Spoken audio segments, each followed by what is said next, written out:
नमस्कार, पुलिस विशेष में आपका स्वागत है। मैं हूं उत्कर्ष चतुर्वेदी। आज क्या है विशेष? आज विशेष है कि किचन में लगेंगे कैमरे, आपके नहीं, रेस्टोरेंट ओनर्स के। दरअसल अगर आप रेस्टोरेंट या होटल के फूड के दीवाने हैं तो आपके लिए ये खबर ज़्यादा अहम है, क्योंकि ऐसे ही खाने के शौकीनों को शुद्ध, ताज़ा और सेहतमंद खाना मिले, इसके लिए FSSAI ने होटल रेस्टोरेंट में बनने वाले खाने की निगरानी बढ़ाने का प्लान बनाया है। और इस बार ये टेक्नोलॉजी का सहारा लेंगे, यानी कि आपका खाना कैसे बन रहा है, कितना साफ सफाई और शुद्धता का ध्यान रखा जा रहा है, इसके लिए वीडियो, फोटो और लाइव स्ट्रीमिंग से FSSAI तमाम रेस्टोरेंट्स पर नज़र रखेगा। आखिर कितना कारगर होगा ये कदम, कहाँ कहाँ पर FSSAI की है नज़र, इन तमाम बातों पर करेंगे चर्चा। और क्या आपका खाना उससे बेहतर होगा, ज़्यादा शुद्ध होगा, इस सब पे बात करेंगे। लेकिन पहले देखेंगे ये रिपोर्ट।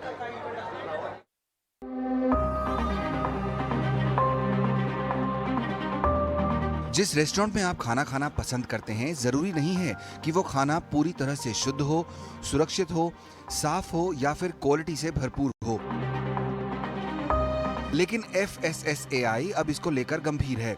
इसीलिए अब रेस्टोरेंट में बनने वाले इस खाने की निगरानी बढ़ने जा रही है, क्योंकि अब रेगुलेटर हाई रिस्क वाले फूड बिजनेस को टेक्नोलॉजी के दायरे में लाकर उनका ई निरीक्षण करेगा, जिनमें सबसे पहले 8 कैटेगरी के फूड बिजनेस चुने गए हैं, जिनमें डेयरी, मांस, मछली का अंडा, कुक्ड फूड, मिठाइयां जैसे आइटम शामिल हैं। वहीं ई इंस्पेक्शन के लिए रेस्टोरेंट और होटलों में जांच के नए नियम बनाए जा रहे हैं, जिनमें वर्चुअल तरीके से वीडियो बनाई जाएगी और फोटो ली जाएगी। कैमरों के जरिए भी जांच पड़ताल हो सकेगी। फूड रेगुलेटर ने सभी राज्यों और केंद्र शासित प्रदेशों के खाद्य सुरक्षा कमिश्नरों को निर्देश दिया है कि वे सख्ती से और नियमित तौर पर निगरानी करें। इसके अलावा बिना प्रमाणित मिनरल वाटर बेचे जाने की भी शिकायतें मिल रही हैं, जिसके बाद रेगुलेटर्स ने बॉटलर्स को दिए गए लाइसेंस की समीक्षा करने के निर्देश दिए हैं। अच्छी फूड क्वालिटी और साफ सफाई बनाए रखने वाली कंपनियों को कई तरह के प्रोत्साहन भी मिलेंगे।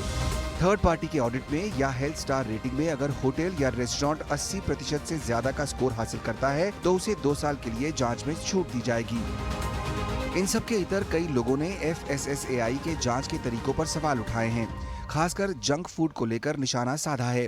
उनके मुताबिक हेल्थ स्टार रेटिंग से हेल्थफुलनेस को तो मापा जा सकता है, लेकिन खाने के अनहेल्दी पार्ट को नहीं।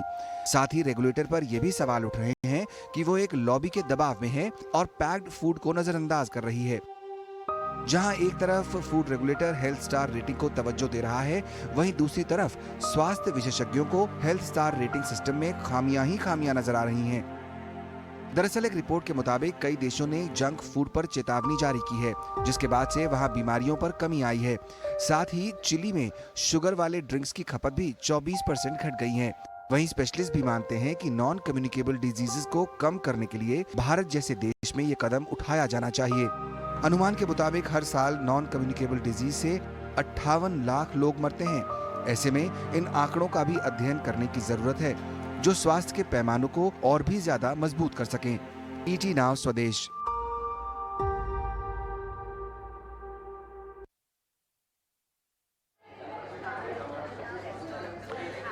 चलिए इस पूरे मुद्दे पे और बातचीत करते हैं और थोड़ा समझते हैं इस मुद्दे को, कितना पॉसिबल होगा ये, अभी FSSAI क्या करता है और इसमें खामियां क्या हो सकती है। हमारे साथ बात करने के लिए Amit Jaiswal, CFO royal orchid hotels हैं, और बेजॉन मिश्रा जो कि पूर्व सदस्य हैं FSSAI के।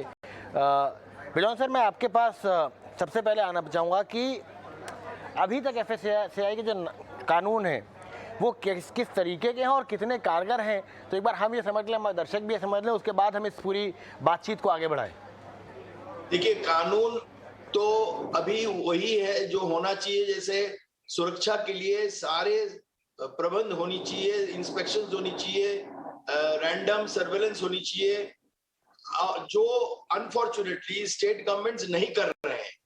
क्योंकि स्टेट गवर्नमेंट इस ढंग से रेगुलेटरी बॉडीज नहीं फंक्शन कर रहे हैं कानून के तहत, तो अब ये निर्णय लिया गया है, जो हम समझते हैं कि टेक्नोलॉजी को यूज करके अब सेंट्रल गवर्नमेंट चाहेंगे कि वो मॉनिटरिंग करें और सर्वेलेंस मैकेनिज्म ले आए, ताकि उपभोक्ताओं को सुरक्षित महसूस केवल नहीं, उनको सही गुणवत्ता वाले खाने का पदार्थ मिले, जो आज हम लोग श्योर नहीं है, क्योंकि क्या इंस्पेक्शन हो रहा है, उसका पारदर्शिता क्या कैसे होना चाहिए, वो अभी तक हम लोगों को कोई इंफॉर्मेशन नहीं मिलता है कि इंस्पेक्टर्स जाकर क्या कर रहे हैं, किस दुकान पे छापा मार रहे हैं, किस दुकान पे जाकर चेक कर रहे हैं, इंस्पेक्शन कर रहे हैं।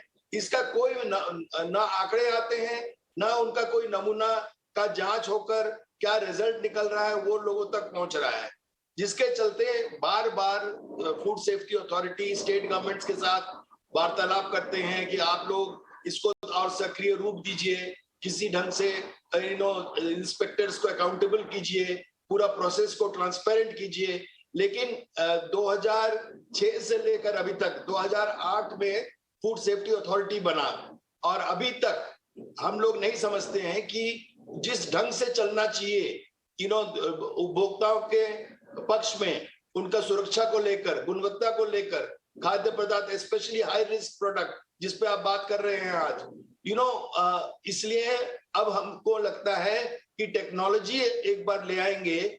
जैसे अब देखिए ना, टेक्नोलॉजी से हम हैदराबाद से आपके साथ कनेक्ट हो गए हैं, वैसे ही अब रेस्टोरेंट्स भी कनेक्ट हो जाएंगे।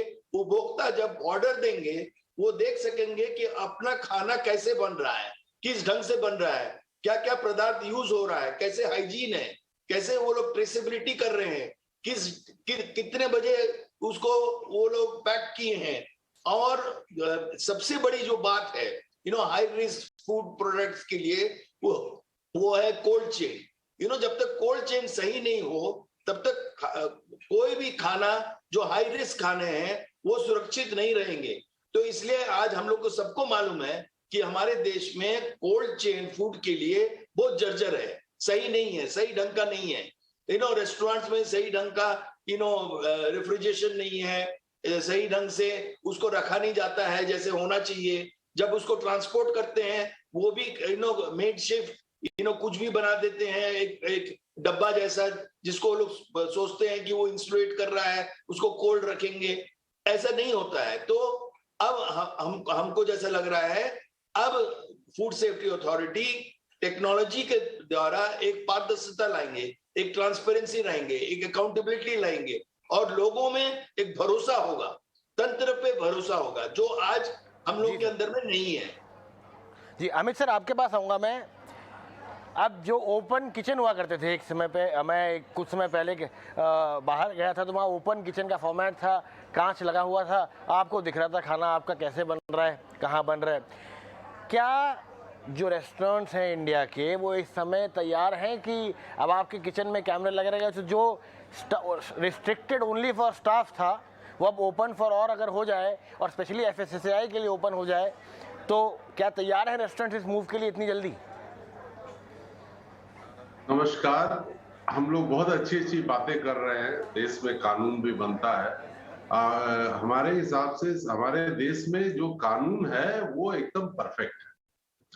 बट अब सवाल ये उठता है कि आप किसे कंट्रोल करना चाहते हैं। आप उसे कंट्रोल करना चाहते हैं जो आपके दायरे में। अब जहां तक मैं बताऊं कि रेस्टोरेंट्स की बात है, तो आजकल सभी रेस्टोरेंट में कैमरेज होते ही हैं, कंपल्सरली होते हैं। जो भी थोड़ा भी स्टैंडर्ड रेस्टोरेंट है, वो हमारा स्टार होटल हो या स्टैंड अलोन रेस्टोरेंट, सब जगह कैमरा है, सब जगह आप देख सकते हैं कि कैसे काम हो रहा है। बट अब मेरा एक सवाल है सरकार से कि हमारे देश में मेरे हिसाब से 50% फूड स्टफ जो सेल होते हैं वो फ्रॉम द अनऑर्गेनाइज्ड सेक्टर से है। उसके विषय में कोई कानून नहीं है। उसका क्या? जिन्होंने लाइसेंस ही नहीं लिया और धंधा कर रहे हैं, उसका क्या? उस पर सरकार क्या कर रही है? उसको कैसे रेगुलेट कर रही है? आज जो कंटामिनेशन जो होता है ना, वो मैक्सिमम अनऑर्गेनाइज्ड सेक्टर के खानों में होता है। जो ऑर्गेनाइज्ड सेक्टर है उसमें भी हम ये नहीं बोलूंगा कि नहीं होता है, डेफिनेटली चांसेस होते हैं होने के लिए भी।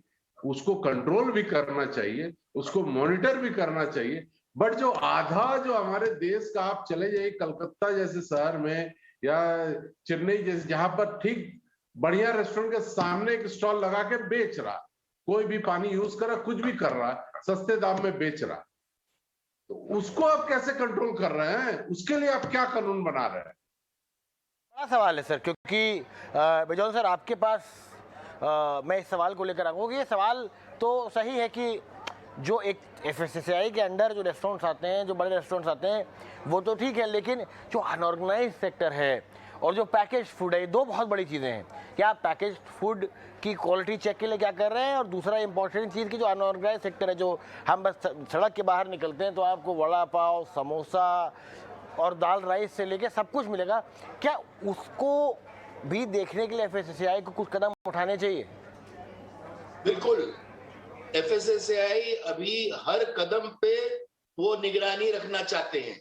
देखिए, अनऑर्गेनाइज्ड कह के हम लोग कितने दिन अपने को सांत्वना देंगे? अनऑर्गेनाइज्ड को भी ऑर्गेनाइज करना होगा। अनऑर्गेनाइज्ड को भी इंसेंटिव दिलाकर उनको दिखाना पड़ेंगे कि उनका प्रॉफिटेबिलिटी बढ़ेंगे यदि वो सही ढंग से काम करेंगे।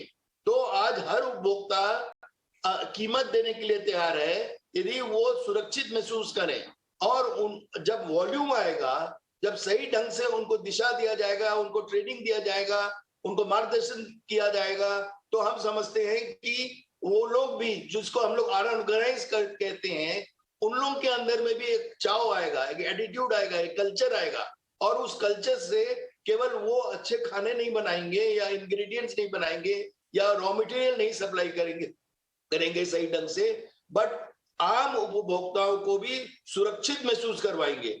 और इसीलिए टेक्नोलॉजी का यूज हो रहा है, क्योंकि देखिए, हाई रिस्क प्रोडक्ट में दो चीज बहुत इंपॉर्टेंट होता है। ट्रेसेबिलिटी, कहां से आ रहा है, किस जगह से वो बन रहा है, कौन बना रहा है, किस ढंग से बना रहे हैं, ये सारे चीज इसका एक 100% डॉक्यूमेंटेशन होनी चाहिए। जो और कानून, देखिए, कानून तो तब आता है जब आप वॉलंटरली कुछ कर रहे हैं, सही ढंग से कर रहे हैं, फिर कानून लाता है एक स्टैंडर्ड, एक मार्गदर्शन, एक मानक देने के लिए कानून बनता है। कानून केवल लोगों के ऊपर में दंड देने के लिए नहीं बन रहा है, कानून बन रहा है एक स्टैंडर्ड बनाने के लिए। जब तक आप एक स्टैंडर्ड नहीं बनाएंगे, तब तक लोग नहीं उन्नति कर सकेगा। इंडिया अभी एक दूसरा लेवल पे जा रहा है, कई एक्सपोर्ट्स हो रहे हैं, कई खाने का चीज इंडिया से एक्सपोर्ट्स हो रहे हैं, कई कंट्रीज खरीद रहे हैं, 100 से भी ज्यादा कंट्री इंपोर्ट कर रहे हैं इंडियन फूड। तो जब इंडियन फूड बाहर के देश वाले सुरक्षित महसूस कर रहा है, तो हमारे डोमेस्टिक कंज्यूमर क्यों नहीं उसको महसूस करें? हमारे डोमेस्टिक कंज्यूमर्स को भी वो विश्वास पैदा करवाना होगा कि जिसको हम लोग अनऑर्गेनाइज कहते हैं, वो लोग भी शिक्षित है, वो लोग भी सही ढंग से काम करना चाह रहे हैं। कई स्टार्टअप्स आ रहे हैं, कई छोटे छोटे उद्योगी आ रहे हैं, जो एंटरप्रेन्योर्स हैं, यूथ इस पे आ रहा है, फूड प्रोसेसिंग पे। तो अब एक बहुत ही अहम बात हो रहा है कि आप यूथ को कैसे टेक्नोलॉजी के द्वारा उनको इस व्यापार में सही ढंग से ला सको, और जो लोग ऑलरेडी है उनको कैसे आप ट्रेन करके उनको एक कंपटीशन में उतार सको, ताकि कम से कम जी। अमित सर, आपके पास आना चाहूंगा मैं यहाँ पर। जो बात बिजॉन सर ने भी कही कि एक जो ग्लोबल स्टैंडर्ड है वो धीमे धीमे करके इंडिया में आना चाहिए। और देखिए, ट्रिकल डाउन इफेक्ट दो तरीके से होता है, एक ऊपर से नीचे, एक नीचे से ऊपर। तो अगर ये कोशिश है FSSAI की कि भाई शुरुआत यहाँ से करते हैं और धीमे धीमे करके इम्पैक्ट नीचे उतरेगा, जो टॉप से बॉटम में, तो वो उस अप्रोच को आप कैसे देखते हैं? और एक और आपसे सवाल लेना था मुझे, वो है पैकेज्ड फूड की स्टार रेटिंग को लेकर। उसको लेकर भी इस समय काफी बहस चल रही है। आपकी बात 100% सही है, सर ने भी अच्छी बात कही है, ग्लोबल स्टैंडर्ड हमें फॉलो करना है।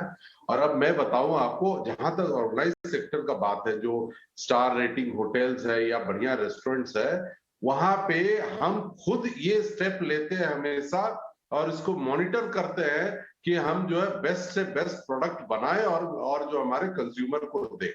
उसमें कोई ढिलाई नहीं होता है। इंटरनली मैं इंडस्ट्री में आज 16 साल से काम कर रहा हूं, मैंने देखा है कि हर स्टेप लिया जाता है कि बेस्ट से बेस्ट प्रोडक्ट को जो हम अपने कंज्यूमर्स को दें। लेकिन अब जब हम ग्लोबल स्टैंडर्ड की बात करते हैं, तो आप हमें ये बताइए कि ग्लोबली, वेदर यूरोप बोले या यूएस बोले, हम डेवलप्ड नेशन की बात कर रहे हैं, नॉट अंडर डेवलप्ड नेशन की बात कर रहे हैं। डेवलप्ड नेशन में कहां पर इस तरह से रोड साइड में खाना जो है बेचा जाता है या बनाया जाता है? अगर हम उसकी बात कर रहे हैं तो पहले इसको हम खत्म करें ना, तब ना हम ग्लोबल स्टैंडर्ड की बात कर सकते हैं। और जहां तक ऑर्गेनाइज सेक्टर की बात है, 100% हम ग्लोबल स्टैंडर्ड में काम करते हैं, और ग्लोबल स्टैंडर्ड को हम ये नहीं बोले हम अगर क्रॉस नहीं किए तो ऑलमोस्ट वी आर देयर, हम वहां पर हैं। हमारे जो इंटरनल प्रोसेसेस जो फॉलो हम करते हैं और जो बनाया गया पिछला 5-7 साल के अगर आप ले, तो हम लोग काफी आगे मेहनत किए इस सेक्टर में और काफी आगे बढ़े भी हैं। अब जहां तक पैकेज फूड की बात है, तो उसको पकड़ना सरकार का काम है। जो पैकेज फूड की मैन्युफैक्चरिंग होती है, वहां पे टेस्टिंग ऑफ सैंपल्स वगैरह चेक करना सरकार का काम है, बिकॉज उस पे कंज्यूमर का बहुत कुछ मॉनिटर कंज्यूमर खुद कुछ नहीं कर सकता है। तो दैट वो काम जो है बहुत खुला हुआ वाइड ओपन एरिया है, वो पैक्ड करके दे देते हैं, बट उसकी चेकिंग वगैरह होती है कि नहीं होती है, ये देखने वाली बात।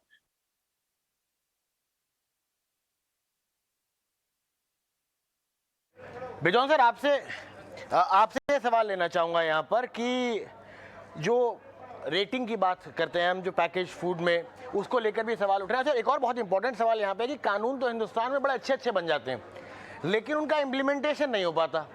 तो कानून तो हमने एक तरीके के बना दिए, लेकिन वो सड़क पे उतरते नहीं है। इस चैलेंज को कैसे रोकें? क्या टेक्नोलॉजी थोड़ी सी इसमें मदद करेगी, क्योंकि अंत में कैमरा चालू है?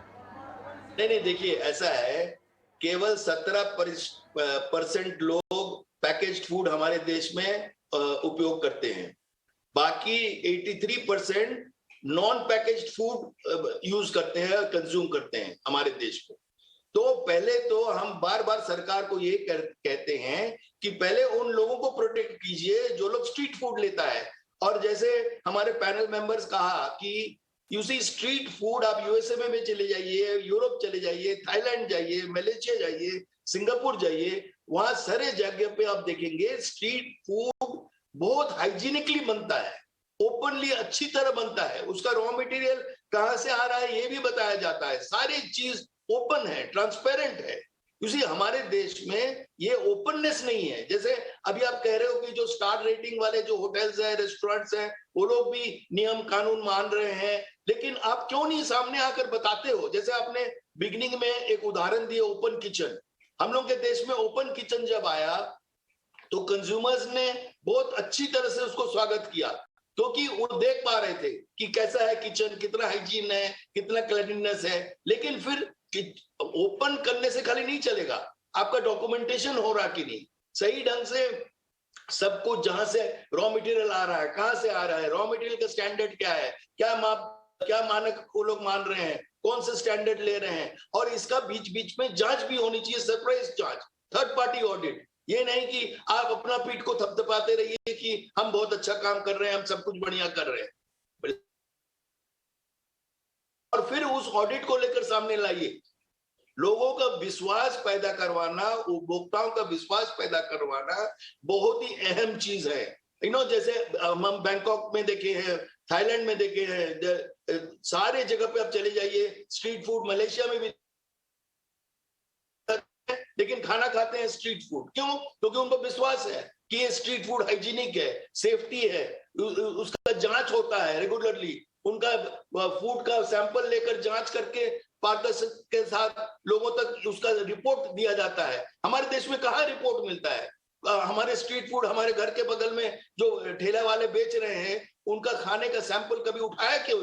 किसी ने उसका जांच किया? हम बोल रहे हैं कि उनको दंड देने के लिए नहीं करना चाहिए, उनको सिखाने के लिए बताना चाहिए कि कैसे उनका जो कपड़ा यूज करता है उसको कैसे धोकर रखना चाहिए, कैसे हाथ का हैंड वॉश करनी चाहिए, बेसिक चीज जिससे हाइजीन, जिससे प्रोटेक्शन, सेफ्टी, रिस्क कम कर सके हम लोग। हाई रिस्क फूड जो आप बोल रहे हो, जो नॉन वेजिटेरियन फूड बनता है, वो बहुत ही जल्दी खराब होता है यदि आप उसको सही ढंग से नहीं रखेंगे, और आम उपभोक्ताओं को पता नहीं लगता है, और वो सोचते हैं कि हम बीमार इसलिए पड़ गए क्योंकि हम जंक फूड खा रहे हैं या स्ट्रीट फूड खा रहे हैं। वाकई में अमित सर आपके पास, अमित सर आप बेजा सर रुकिएगा, अमित सर आपके पास आता हूँ। बड़ा इंपॉर्टेंट सवाल है जो बेजौन सर ने कहा कि जब ओपन फूड किचन का जब सिस्टम आया तो लोगों ने बड़ा अच्छे से उसको अपनाया। क्या आपको लगता है कि एक ट्रस्ट फैक्टर भी बनता है अगर ट्रांसपेरेंसी होती है? अब आजकल तो आप कोई भी कई जगह पे आप खाना खाइए तो वो कैलोरी लिख देते हैं साइड में, क्योंकि कितनी कैलोरी है इसकी। और कितनी क्या आप जो खाना खा रहे हैं उसमें किस प्रकार का तेल डला हुआ है, कितनी कैलोरीज हैं? क्या आपको लगता है कि स्पेशली जो प्रीमियम चेन्स हैं उनको इसकी शुरुआत करनी चाहिए कि ट्रांसपेरेंसी जितनी ज़्यादा बड़ी हो सके, और क्या कंज्यूमर उसके लिए पैसा देने को तैयार है? मैं इस बात से 100% एग्री करता हूं कि किचन ओपन होना चाहिए। और अगर आप आज हमारे किसी भी रेस्टोरेंट में चले जाइए तो आपको दिख जाएगा ओपन किचन होता है। जितने भी स्टार कैटेगरी के रेस्टोरेंट होते हैं उनका किचन जो है काफी ओपन होता है और आप सामने देख सकते हैं। आज मैं जहां बैठा हूं होटल रॉयल ऑर्किड बैंगलोर में, हमारे रेस्टोरेंट के सामने जो ओपन किचन है, 2 रेस्टोरेंट है, दोनों का किचन ओपन है, ग्लास लगा हुआ, आप देख सकते हैं किस तरह से यूज हो रहा है। बट आप समझिए इस सवाल को, जो हमारे देश का सवाल है वो यहाँ नहीं रुकता है कि आप जो स्टार कैटेगरी के रेस्टोरेंट को आप जो है कंट्रोल कर लिए या बढ़िया रेस्टोरेंट को कंट्रोल कर दिए, प्रोसेस बना दिए। नो, प्रॉब्लम वहां नहीं है। मैं बता रहा हूं आपको कि प्रॉब्लम वहां नहीं है। जो हम डेफिनेटली उनकी बात जो है, हमारे पैनलिस्ट की बात मैं समझता हूँ, डॉक्यूमेंटेशन होना चाहिए। और let me tell you, all star hotels में डॉक्यूमेंटेशन भी होता है। हम खाना को सैंपलिंग कराते हैं और उसको जो है फूड टेस्टिंग में भी भेजते हैं और हर स्टार होटल के पास उसका सर्टिफिकेट होता है। हमारे देश का जो प्रॉब्लम है, जिस प्रॉब्लम के विषय में हम चर्चा कर रहे हैं, वो है अनऑर्गेनाइज सेक्टर का खाना। अनऑर्गेनाइज सेक्टर के खाने के लिए हमें ट्रेनिंग देनी चाहिए। ये सरकार को इसको स्किल डेवलपमेंट के अंदर में कवर करके करनी चाहिए। अभी हाल फिलहाल मैं बता रहा हूँ, 1 महीना पहले की बात है, मेरी खुद पर्सनल मीटिंग हुई थी बीबीएमपी कमिश्नर के साथ, जहां हमने ये ऑफर किया था कि जो स्ट्रीट वेंडर है इन्होंने पूरा रजिस्ट्रेशन तो कर लिया, जो कॉर्पोरेशन ने रजिस्ट्रेशन किया कितने स्ट्रीट वेंडर है, बट उनको ट्रेनिंग इम्पार्ट करने का प्रपोजल हमने दिया था। हमारा एक प्रेसिडेंसी कॉलेज ऑफ केटरिंग है, उससे हमने दिया था कि आप अगर थोड़ा सा इसमें सहयोग करें तो इनको हम ट्रेनिंग दे सकते हैं। तो इस तरह का काम सरकार को, जैसे विनोद जी ने बोला, इस तरह का काम सरकार को करनी चाहिए, तभी हमारा देश तरक्की करेगा और आगे बढ़ेगा और समझ आएगी लोगों को। बिजॉन सर, ये बड़ी इंपॉर्टेंट बात हुई अमित सर की तरह की क्या एक तो सरकार को आगे आना चाहिए, और जैसे कि आपने कहा कि हम ही ने प्रपोजल दिया था, तो क्या स्टार कैटेगरी जो रेटिंग है उसका एक दायित्व बनना चाहिए कि भाई अगर शहर में 5 है, 6 है, 7 है, 8 है और आप बड़े होटल हैं, आप नामी होटल हैं, तो आपको एक एरिया दे दिया जाए कि आप इतने स्ट्रीट वेंडर्स की ट्रेनिंग कराइए। और क्या ये पहल सरकार की तरफ से भी होनी चाहिए? ये पहल 15 साल पहले हम लोग शुरू किए थे फूड प्रोसेसिंग मिनिस्ट्री के तहत। CII, फिक्की वगैरह सब लोग इन्वॉल्व हुए थे इसको करने के लिए। लेकिन प्रॉब्लम क्या होता है कि स्टेट गवर्नमेंट में बहुत रेजिस्टेंस आते हैं। म्युनिसिपैलिटी जो मिनिस्ट्री है, जो डिपार्टमेंट है, वो फूड प्रोसेसिंग के साथ बात नहीं करना चाहते हैं। फूड प्रोसेसिंग हेल्थ मिनिस्ट्री के साथ बात नहीं करना चाहते हैं। तो इस ढंग का जो दुग्धता रहता है, मतलब जो लोग मतलब अपना टर्फ समझकर मतलब सोचते हैं कि हम लोग क्यों आगे बढ़े, हम लोग क्यों करें। अरे म्युनिसिपैलिटी को एक्चुअली जब आप रजिस्ट्रेशन किए हो तो ये जरूरी है कि उनको एक सर्टिफिकेशन होनी चाहिए। हर एक स्ट्रीट वेंडर का सर्टिफिकेशन होनी चाहिए, एक ट्रेनिंग होनी चाहिए, जिसपे पूरा हम लोग पूरा स्ट्रक्चर बनाए हैं देश भर में करने के लिए। लेकिन कहीं ना कहीं हम देख रहे हैं कि लोगों के अंदर वो विल नहीं है, स्पेशली स्टेट गवर्नमेंट के अंदर वो मानसिकता नहीं है कि हम कल्चर चेंज करें। कल्चर को चेंज करना बहुत जरूरी है। जब तक आप इंफ्रास्ट्रक्चर नहीं बनाएंगे, आप सही पानी नहीं उपलब्ध कर पाते हैं स्ट्रीट वेंडर को। जब आप पानी ही नहीं दे पा रहे हैं स्ट्रीट वेंडर को, स्वच्छ पानी जो जिससे बर्तन धुले, जिससे वो बढ़िया से हाइजीनिकली अपना कपड़ा धोए, अपना हाथ धोए, उनके पास कोई आप ना पानी का सुविधा दे रहे हो, ना उनको स्वच्छ पानी का इंतजाम करवा रहे हो। तो ये सारी चीज एक ऑर्गेनाइज्ड वे से करना चाहिए, ताकि ये अनऑर्गेनाइज्ड स्ट्रीट वेंडर्स भी जो हैं उनको भी एक इज्जत लगे, एक रेस्पेक्ट आए, वो भी सोचे कि हाँ हम लोग अच्छा काम कर रहे हैं। कई स्ट्रीट वेंडर्स हैं, आप लखनऊ में चले जाइए, हमको बचपन का याद है किंग ऑफ चाट्स इतने फेमस, हर एक व्यक्ति डबल पैसा देने के लिए तैयार है वहां पर चाट खाने के लिए, उस ठेले से खाने के लिए। तो उसी ढंग से एक ब्रांड बननी चाहिए स्ट्रीट वेंडर्स का। अमित सर, आपसे सवाल है मेरा, अब आखिरी सवाल है, मेरे पास शायद 60 सेकंड से ज़्यादा का समय नहीं होगा, लेकिन क्या जो 5 स्टार होटल्स हैं वो इस पहल के लिए तैयार हैं कि वो मोर्चा उठाएंगे कि हाँ, हम अपने यहाँ के स्ट्रीट वेंडर्स को ट्रेन करने की कोशिश करेंगे, उनको बेसिक वाटर सैनिटेशन के बारे में बताएंगे? हमने रिटन रिप्रेजेंटेशन ऑलरेडी दिया हुआ है यहाँ कर्नाटक की सरकार को कि अंडर CSR हम ये लेने के लिए तैयार है। ओके, बट इसमें सरकार का बिना सरकार के सपोर्ट के ये सब पॉसिबल नहीं है, बिकॉज लोग, आम जनता हमारी बात नहीं सुनेगी ना, प्राइवेट पर्सन की बात नहीं सुनेगी। तो सरकार को थोड़ा सा फ्रंट एंड में जा करके इसको कराना पड़ेगा। इनफैक्ट कमिश्नर को बहुत अच्छा लगा था हमारा प्रपोजल कि जो है ये करने से काफी उन्नति होगी, बट हमारे माननीय पैनलिस्ट ने आपको बताया ही है कि प्रॉब्लम जो है, मूलभूत प्रॉब्लम हमारे इंफ्रास्ट्रक्चर का। चलिए, इंफ्रास्ट्रक्चर अब ठीक करना होगा, लेकिन बहुत बहुत शुक्रिया आप दोनों का हमारे साथ जुड़ने के लिए और हमारे दर्शकों के बारे में और जानकारी देने के लिए। स्वदेश विशेष में अभी के लिए इतना ही, लेकिन कल फिर लौटेंगे एक विशेष खबर के साथ। तब तक आप देखते रहिए 18 स्वदेश और अपना और अपनों का ख्याल रखना नहीं भूलना है।